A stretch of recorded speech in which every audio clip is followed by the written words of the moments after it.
Il y avait le débat sur la carte scolaire à une certaine époque. On sait que c'est un débat qui génère beaucoup d'inégalités. On sait que l'école de la République malheureusement génère de l'inégalité. Et non, on n'ordonne pas forcément les mêmes chances et les mêmes opportunités. Donc ça part de là aussi. Il y a des écoles qui mettent en place des prépas égalité de chance. Voilà, des cursus favorisés. Vous rejoignez mon propos, en fait, c'est-à-dire que la formative action, comme on dit aux États-Unis, en fait, elle est déjà enclenchée. Et ça devrait être généralisé pour vous, ce genre de... Ça devrait être généralisé. Parce qu'aujourd'hui, elle repose que sur des initiatives personnelles ou d'établissements comme Sciences Po, par exemple, qui le fait aussi à Paris. Vous souhaitez que ce soit inscrit dans la loi? Je pense qu'à un moment donné, face à ce plafond de verre, à un moment donné, il va falloir faire bouger les lignes.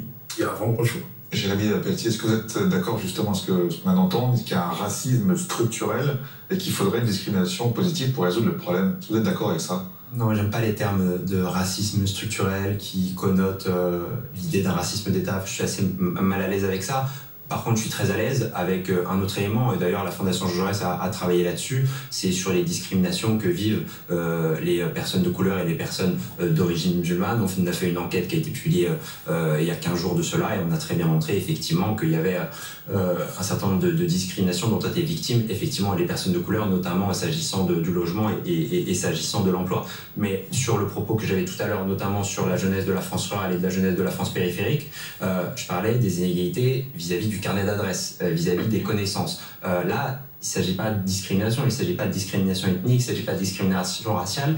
Et pour le coup, je pense que là, c'est un point de convergence entre la jeunesse des quartiers et la jeunesse de la France rurale. Je pense qu'il y a ces deux manques-là, de réseau de connaissances. Et avec, par contre, une différence, c'est effectivement, vous l'avez dit, l'affirmative action, etc., les dispositifs spécifiques ont été beaucoup plus pensés et ont été beaucoup plus dynamiques aujourd'hui dans les quartiers populaires qu'ils ne l'ont été, en tout cas dans les zones rurales, dans la France périphérique. Et d'ailleurs, si justement il y aurait un rééquilibrage à faire, c'est notamment au sein de cette France-là, de la France rurale, qui subit aussi l'isolement, qui subit aussi une problématique spécifique à cette France-là, qui est la problématique liée à la mobilité. On le sait très bien, le clivage qui va structurer la vie politique et qui structure aujourd'hui les populations, c'est le clivage autour de la mobilité, entre finalement ceux qui ont la chance d'être partout, mondialisés, et ceux qui sont quelque part assignés à résidence. Alors c'est intéressant que vous parliez de mobilité, parce qu'hier, je ne sais pas si vous l'avez regardé, mais Pièce à conviction sur France 3 est justement partie à la rencontre des 60% de jeunes qui vivent loin d'une grande ville. Alors oui, on a parlé de discrimination, on a parlé de carnet d'adresse, on a parlé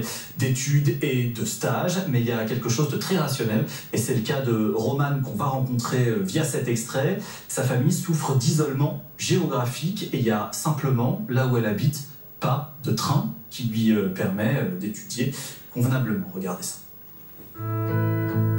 Romane a 16 ans. Elle est en première dans un lycée professionnel, filière esthétique. Un projet qu'elle nourrissait depuis longtemps. Arrivant au collège, je me suis dit c'est ça que je veux faire. On s'est rendu compte avec mes parents qu'il n'y avait qu'un seul établissement public dans toute notre académie. Son lycée est à 150 km de chez elle. Le quotidien des jeunes en zone rurale. Romane est donc prête à être interne et à rentrer chaque week-end. Vous pensiez pouvoir prendre le train tout simplement à chaque fois? Oui, totalement, puisque quand j'avais été aux portes ouvertes de mon lycée, il m'avait dit qu'il n'y avait pas de souci. Et tout compte fait, quand je me suis renseignée avant de rentrer, on s'est rendu compte qu'avec la conseillère SNCF, qu'il n'y avait pas de possibilité, qu'elles avaient été supprimées et que du coup c'était trop compliqué.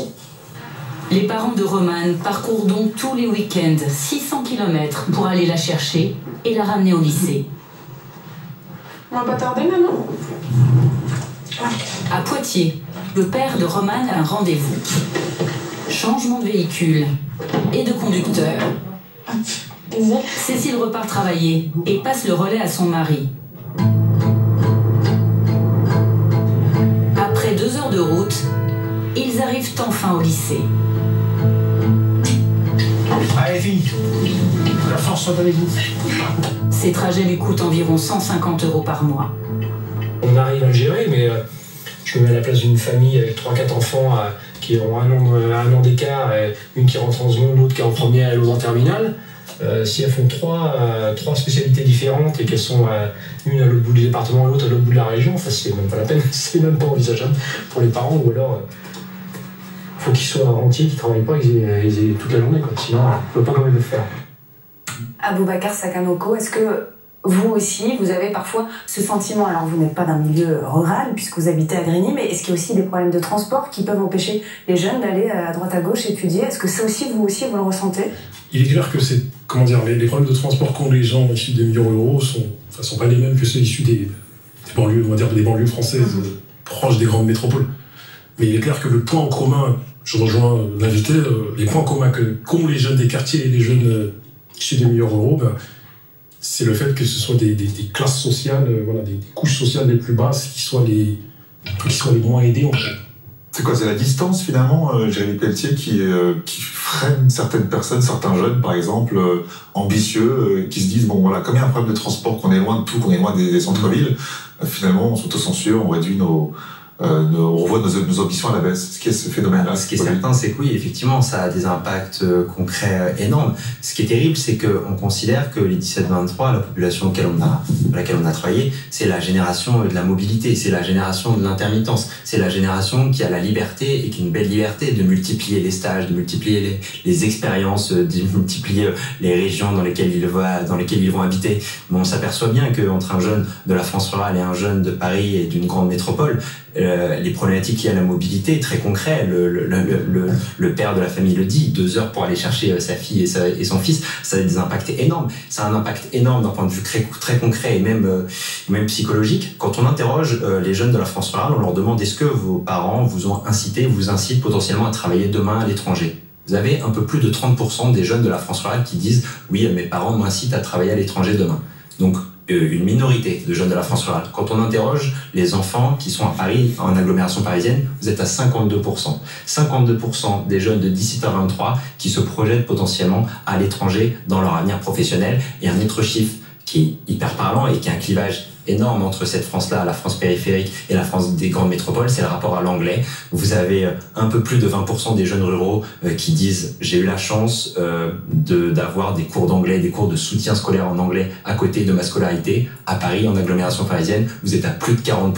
Et vous comprenez pourquoi d'ailleurs Benjamin Griveaux en a fait un de ses enjeux de campagne, car il a compris que la compétition dans la tête des parents se jouait sur ce sujet-là.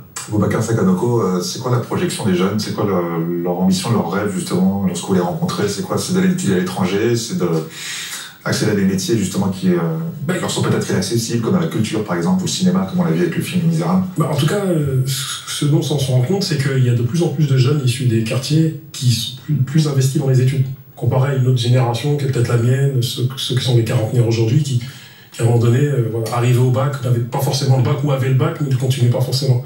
Aujourd'hui, je pense que les jeunes issus des quartiers, qu'on a vingtaine ou qu'on moins de 20 ans, ont un peu plus de courage, on va dire. Et du coup, en effet, il y a de belles initiatives comme Les Misérables, qui est sorti récemment. Hier. C'est ça, il est sorti hier d'ailleurs, avec Adjili, avec Albami Kanouté, Traoré Siaka, et pas mal de gens qu'on connaît. Et du coup, ils rêvent. Et leur rêve, c'est vrai que malheureusement, pour certains, c'est de voyager, d'aller hors de la France, parce qu'ils rencontrent pas mal de difficultés sur le plan de la mobilité, et surtout les étudiants aujourd'hui, qui soient des milieux ruraux ou des milieux des quartiers populaires, ils sont pauvres.